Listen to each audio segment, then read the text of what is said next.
with all of everybody's emotions. We are live, apparently. They have unleashed us on the world. Woohoo! Good morning, everyone. Good morning. Hey, Professor TDV here saying good morning and thank you all again for joining us. I just they have unleashed us on the world. Yeah. Let me go back and mute. Good morning. I forget to mute that thing. All right, here we go. This morning we have a dear friend of mine who is an extraordinary fill in the blank. Extraordinary human. There you go. There you go. This is what I aim to be. Yeah, man, don't that take practice some days though? Yeah. Shoot. And this is what I love most about Red Summer, who's joined us here today. Fellow educator, poet, writer, filmmaker, museum curator, all these things. We also kind of celebrate the shortcomings of humans sometimes. And I think those moments have provided us with some of the most enriching conversations and artwork, telling stories of people who live in the margins, who may not be celebrated among the masses because of all sorts of things that one might hold an ism or phobia around. And it's I think it's one of Red's superpowers to illuminate people who kind of exist where they are and meet them where they stand. A fellow avid Prince lover, child, the day that man left our planet, we were burning up. To come and hold space with each other. Oh, we had to find each other. We were in DC, and I think I sat pretty much comatose at my desk all day, couldn't move.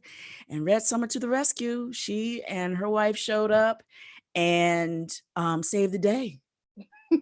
And we burnt a little fire pit in the front yard and played all the Prince. Celebrated. We had to. Oh, yeah.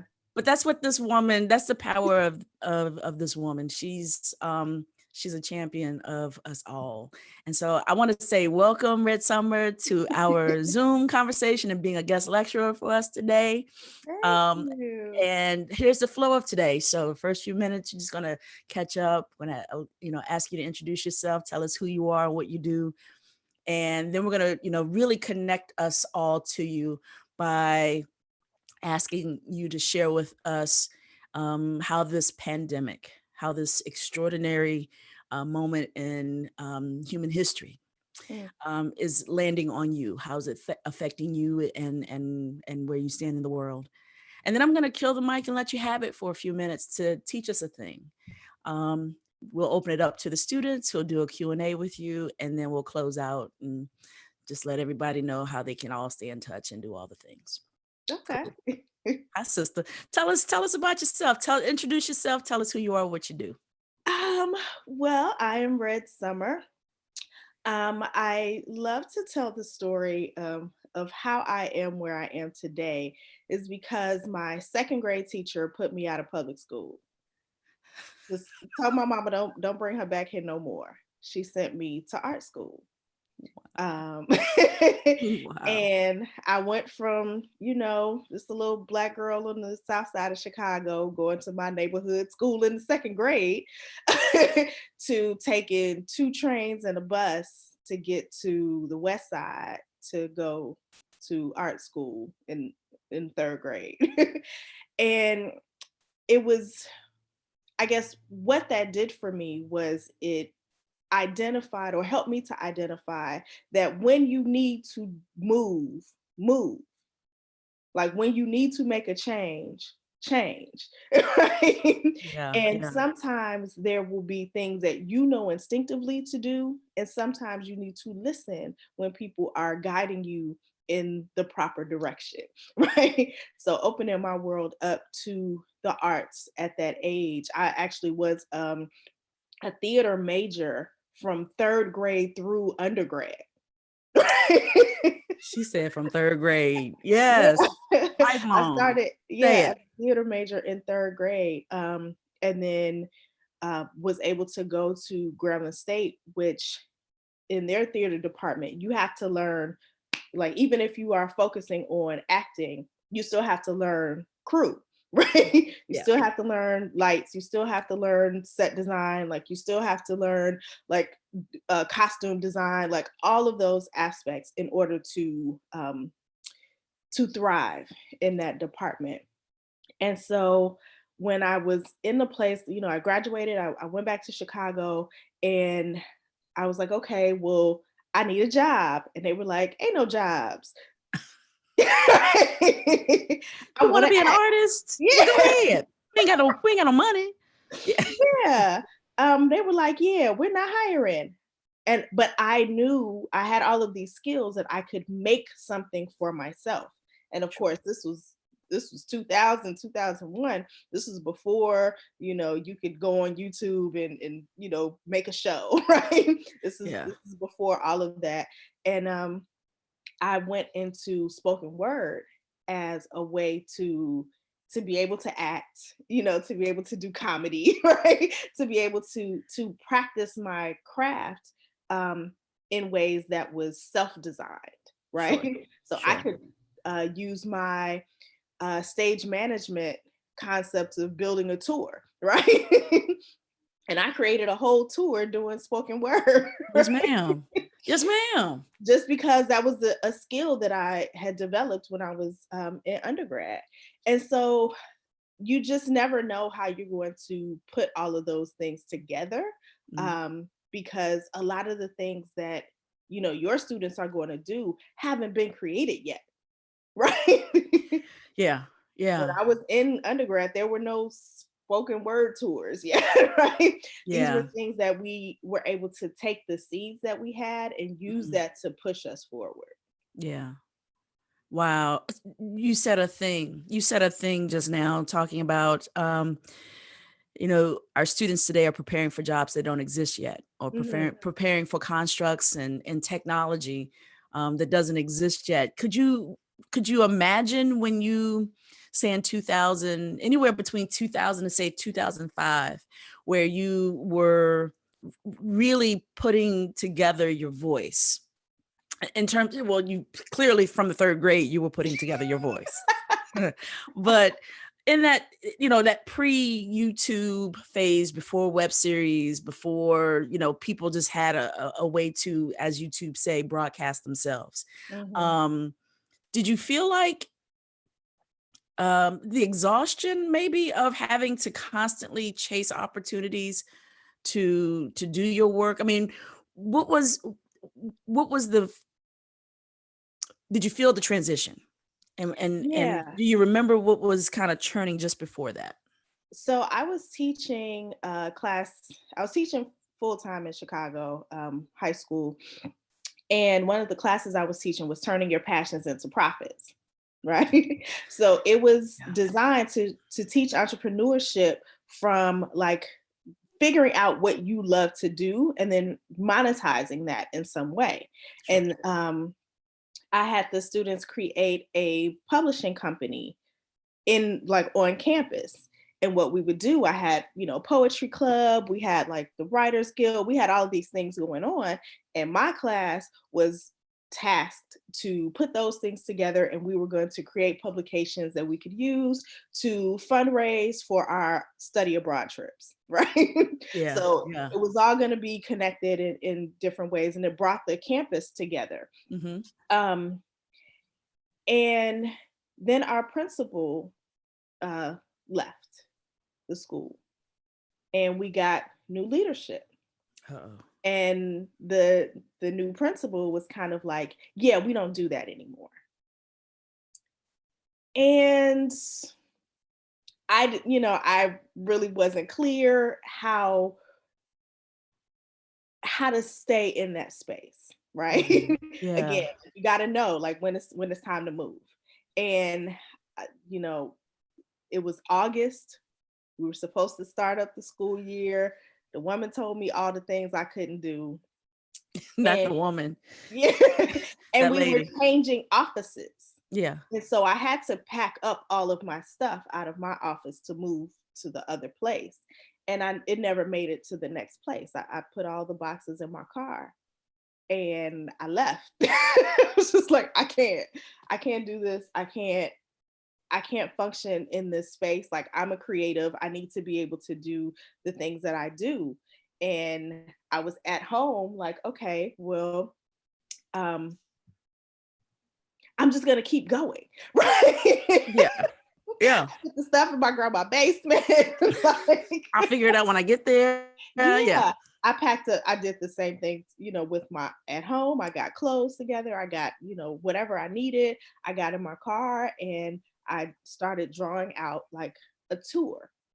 And like with my savings, I went from city to city. Like, and I had already been touring, but on a smaller scale Sure. when I was working. So I would go like travel on On the weekends. weekends. Yeah. Yeah. But now I'm literally driving from city to city, like making money to get me to the next city, like selling poetry books and selling, Wow. performances and things like that. I was blessed to have a brother, Carlos Sakid, who joined me on that tour. Because he actually was doing a documentary of me, right? Called Yeah. Chasing Summer. And so, like, on that tour, like, he was following me to the different cities, and we got to go to Obama's inauguration. We followed a family, 3 generations of Black women who were going to the first inauguration. Mm. We went to visit my students who were in college. So we did like a mini college tour.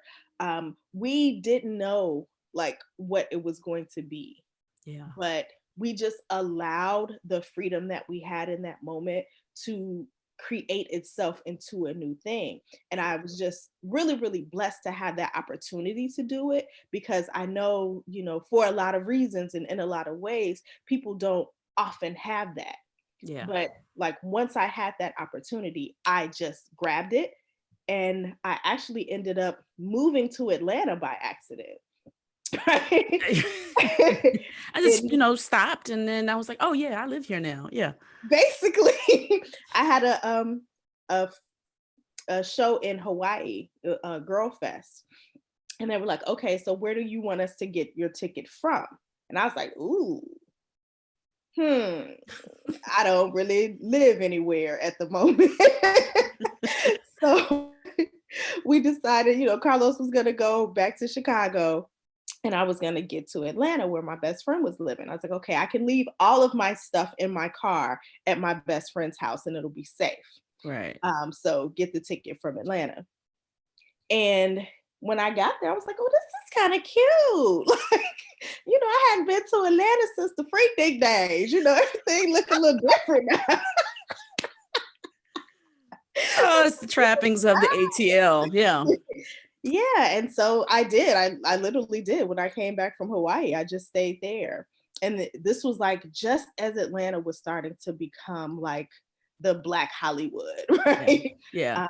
And so, as you mentioned, we started figuring out how to do um, web series. There was one Black web series that was based out of Miami. We convinced them to move to Atlanta so that we could take over production. Yeah. I was doing all of this from my home. Right? We started a whole production team like in my house, in my living room, and just like it blew up from there. Yeah. Yeah. Wow. Well, y'all hold on to your hats because I'm going to mute my mic and give it fully over to Red Summer, who's going to. I, I mean, my goodness, we can end the call here and feel like, oh, yeah, entrepreneurship in the arts. And, you got to hustle. And wherever you are, you be there. And then when you got to move, you got to move. Yeah. We're already taller. We're already taller. All right, Ms. Red Summer, I'm going to mute my mic and give it over to you. So I was getting ready to graduate from Georgia State. I did a program that I didn't know why I was doing it. I went to a program, oh my gosh, what is it? Heritage preservation. sounded interesting enough. I, had taught a class that combined English, history, and art together. So I was experienced in teaching history. Um, but this heritage preservation gave me a little bit of a background in how to record people's stories. And I decided that I was going to use my time in this program to develop a documentary and develop my documentary skills.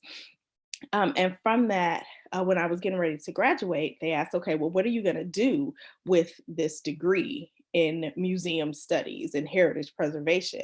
I said, well, I'm going to um, open a museum dedicated to preserving the history of hip hop. And the whole panel just kind of sat there awkwardly in silence and, a head kind of tilted like, okay. Right. And I think that reaction was actually the biggest motivator for me. So once I got here to DC, which is like the museum mecca, there are museums here for everything. The African American Museum was getting ready to open up, and it was kind of like, okay, get a job. Like, get a job at the Smithsonian, like, go and work for the Smithsonian. And the Smithsonian was like, nah, Red, like, not you, this is not your path. Right. Um, and I was so frustrated with that because I would apply for everything, like, working in the lobby, like just have to work at the Smithsonian. And it just wasn't clicking. And one day, this guy who I didn't even know that I was Facebook friends with was like, I have this collection of like hip hop memorabilia and I want to show it. Like he was running a studio, a recording studio, and was across the street from Howard University, had all of this stuff, and he wanted to show his collection. And I was like, well, I'm a curator. I hadn't curated anything anywhere, like at any point. Um, but he was like, okay, well, I need a curator. Cool. And every day I showed up um, and I did the thing that I had studied the night before how to do. Right. And I was on that job consistently studying and learning and finding stories, finding artists, finding behind the scenes people, because our museum now is not just the big artists that everybody knows, right? It's all of the people who made sure that that artist became somebody that you know. And so I just put together like a quick checkpoint of like my main ideas that I learned in that process of telling people's stories, whether it's through documentary filmmaking, in my work as a curator, anytime people are, or you're working with stories that are not scripted, these are things that I find to be just key in knowing. So the first is to be a people person. This is an industry that thrives on relationships. And even if you're interviewing a subject about their story, they have to depend on you. They have to trust you, they have to like you, and they have to want to share their story with you. So being a people person is going to help you get the best out of people. So, finding out what moves them and what they like, or just being approachable and cool, right? So that people feel calm and comfortable in your space. You are getting the next interview based on the relationship that you developed in your last interview. Right? And so being a people person is going to help you in being successful in this field. The next thing is that you have to research, and know your story intimately before the interview.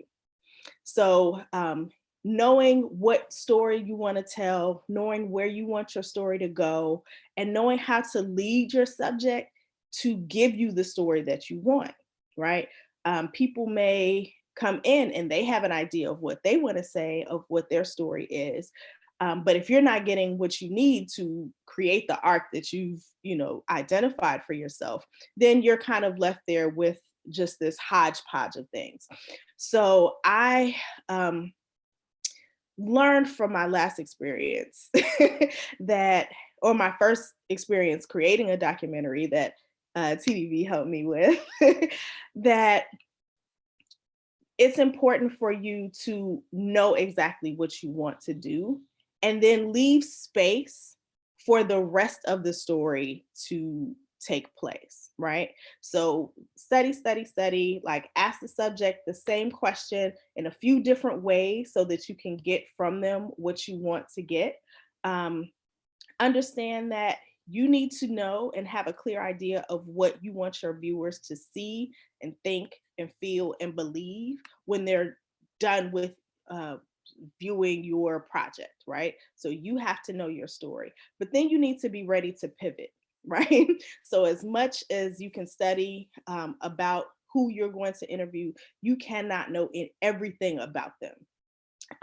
So be ready for the pivots. We did an interview of Charlie Stetler, who is the manager for the Fat Boys, right? Cool, like super easy. They were a fun group. We are expecting like a lot of funny stories. But then he mentioned like Russell Simmons with like a little twang, in his voice. And we were like, what's that about? We go on, we have all of these questions. We have videos that are set up that we're going to show him during the interview to kind of jog his memory on specific things that we wanted to talk about. But that little thing in his voice when he mentioned Russell Simmons, just put a little pin in that. We want to come back to that.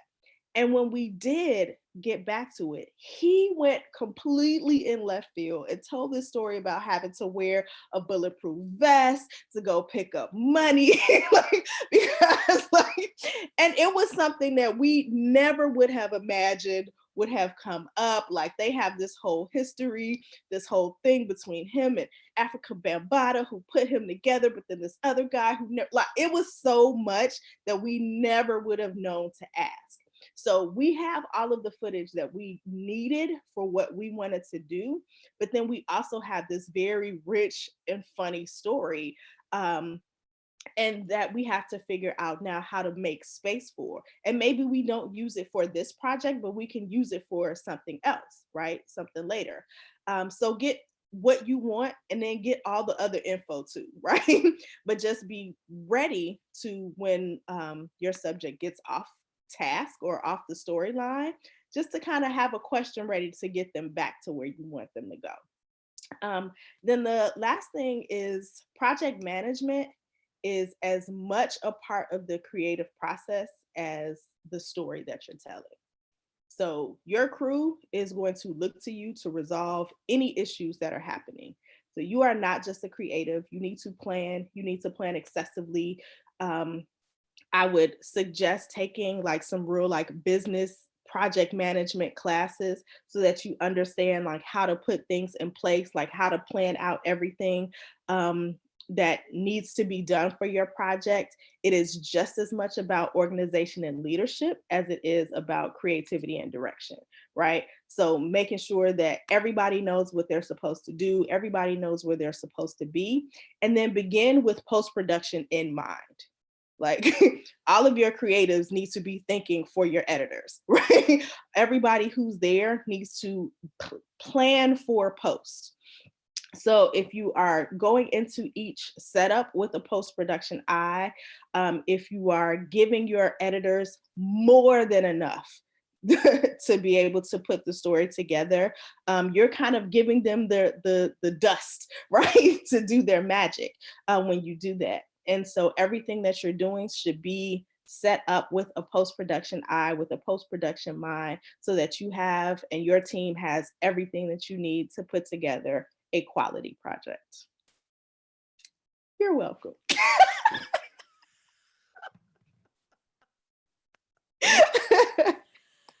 That must be a Chicago thing when y'all say "you're welcome" at the end of it, because you and Ray Lee, yeah, When she does that, I'm literally in tears. Okay, but that's it. It's from Chicago radio, really. You can thank me later. Right. There you go. Just at Sundance, we saw a little bit of that Chicago flavor, and that came up, and I was like, that really is a thing there, huh? Yeah. You dropped some jewels today. I have heard repeatedly from colleagues as well as a couple of my own professors who've said, in the PhD program, begin with the end in mind. Begin with the end in mind. And that is no, very few things are important lessons, more important than that when it comes to filmmaking, because there's very few things sadder than seeing a team work incredibly hard, go amazingly hard in pre-production, shoot the heck out of a project during production, and run out of money in post.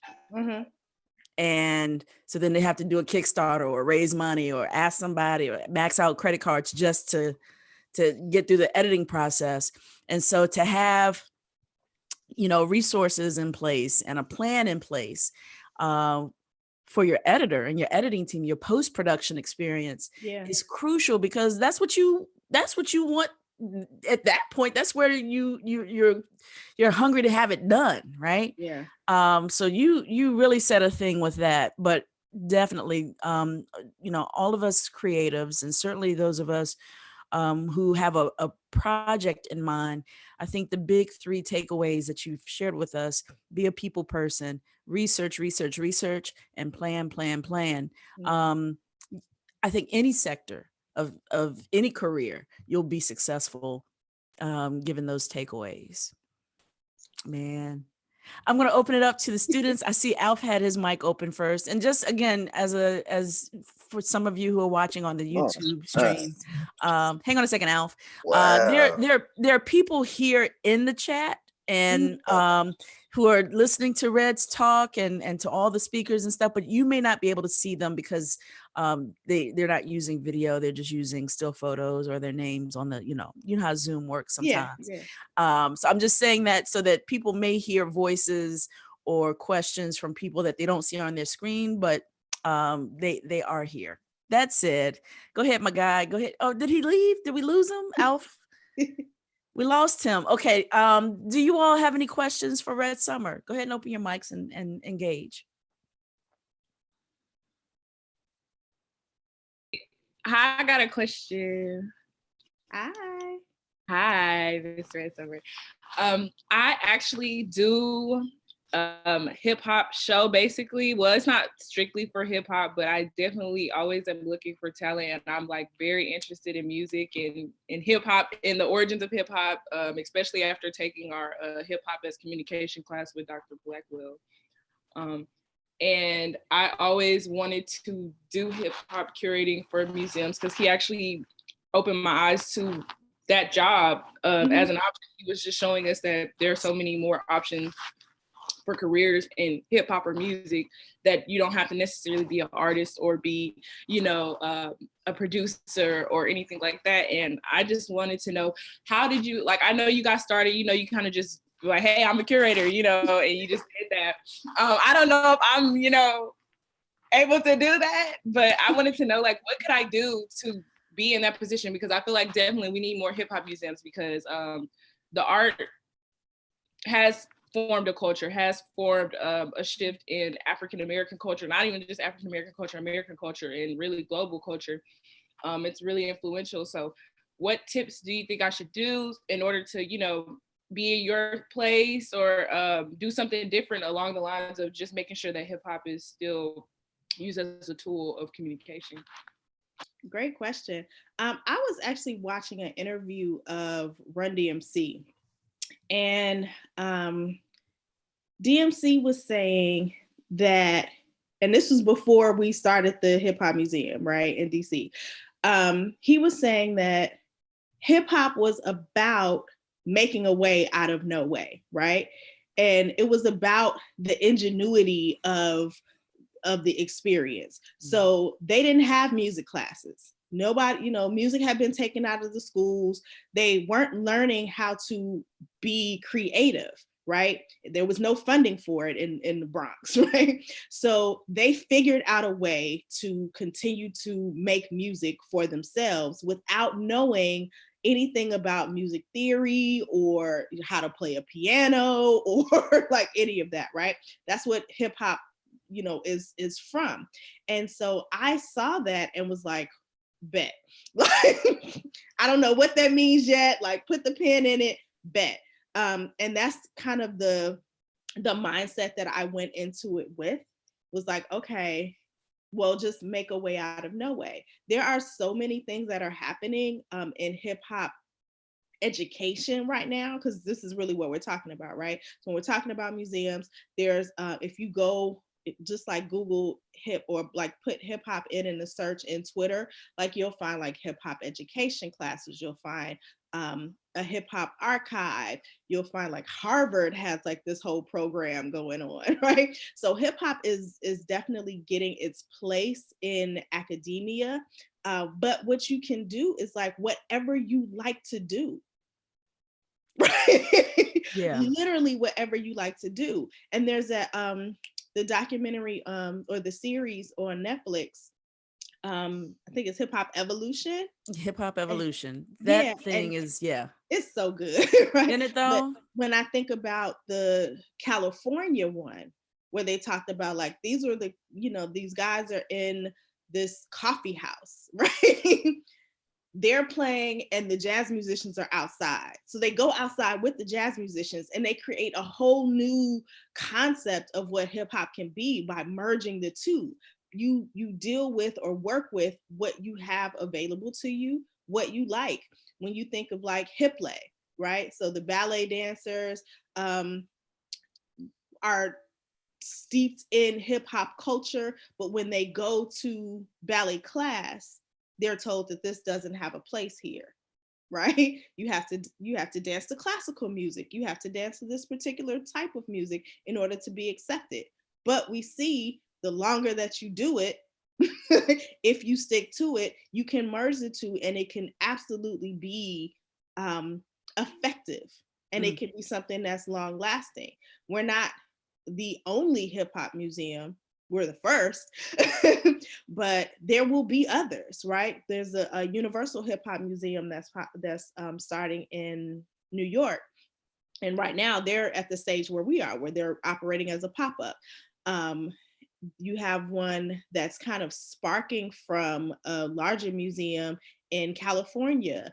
There's a brother in Baltimore who just turned the whole first floor of his house into a hip hop museum, right? Wow. So you can make whatever you want. The only thing is that you just have to be consistent. Right? If you're consistent, like if you're there, if people know every Sunday you are going to be online 30 minutes, just be there every Sunday for 30 minutes, right? Yeah. And then people will get to develop that relationship with you.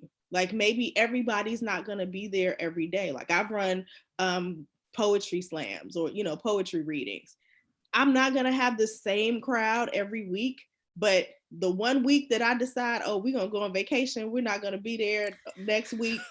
90 people on my phone, like, what happened? Where y'all at? Right? Yeah. So making sure that you're consistent, that you just stay with it. Like if you love hip hop, like figure out what you want to do with hip hop and just do that. Nobody can tell you that you're not a hip hop curator. Dr. Derek Blackwell and I have been working with Red Summer to bring the exhibit to Prairie View. And were it not for the current pandemic, I mean, we just can't win for losing right now. Were it not for the current pandemic, this month we would host the exhibit at Prairie View. What was it, the 13th through the 19th? Yeah. So we are going to bring the exhibit to Prairie View. We're looking to bring it in the fall. as a lead-in to our film festival. Again, Lord willing and the creek don't rise, this pandemic is resolved and people are, cured of the ailments, because that is the most important thing, is that we find we cure what's ailing us right now. But hip hop is a cure. Maybe not a cure for coronavirus, but it is definitely a salve. We call it the ointment. Yeah. The ointment that heals. When you think about, especially since if you date from say 1979 to the present day, and you think about those times in our lives where we can recall hardship or all out tragedy, or these touchstones, these key moments in our lives, we think of music, we go to music. We go to everyone from Run DMC to Stevie Wonder to Michael Jackson to Prince to Whitney Houston to Dolly Parton to the Dixie Chicks. I mean, you reach for music to kind of get you through those moments. And hip hop in particular has always kind of had this political bent to it also, where we may learn what's happening in the world, and certainly predating the internet, we learned what's happening in the world from the lyrics artists who were there offered us. We learned about what was happening in South Central Los Angeles from NWA, not CNN, not from the news or, any newspaper. In Coesville, Virginia, I learned what was happening in Compton, California from NWA, or learning what rights we have as Americans, that First Amendment right to free speech from Uncle Luke. I was just gonna say. I promise you, I grew up on Schoolhouse Rock and learned the preamble and all the things that Schoolhouse Rock wanted to teach us. But in 1992, it might even been earlier than that. In the early 1989, 1990, certainly in that time period, I think I learned more about the Constitution from Two Live Crew and what they were going through. Watching that case unfold. Yeah. Yeah. And, and then not only that, then followed with Prince being the first artist to have that explicit lyrics label put on an actual album. Watching heavy metal bands go to Capitol Hill and fight Tipple Gore to be able to express themselves. I mean, music is an act of political right? It's our right to party. I could not resist that. You gotta fight for your right. Yeah. A real song. Right. If you don't know the Beastie Boys, get into it. At any rate, that's going to be how we end the day. Red Summer, any closing thoughts or share ways that the students can follow up and reach out to you? Yeah, I'm Red Summer on all the social medias, either Red Summer or another Red Summer, because there was one historically. So another Red Summer on Instagram, and just Red Summer on everything else. I'm available. I'm approachable. Feel free to reach out if you have questions, or maybe you want to strategize on some things. I'm a great idea bouncer. I really should do consulting or just adding ideas to things. Ooh, why not? I mean, all the things that you can possibly do. Why not? Yeah. And you already do it. I know I have sat in your presence and have been like, girl, what am I supposed to do with? And you're like, okay, yeah. I think I actually imitated you 2 days ago, listening to someone rant about something. And I said, okay. And I was like, that's such a Red Summer. I'm listening, and I'm gonna let you go through what you're going through, and then we're just gonna talk. And then we're gonna strategize. How do we get to the end from here? Yeah. The students have a page called Shoot Your Shot on our pvamutv.org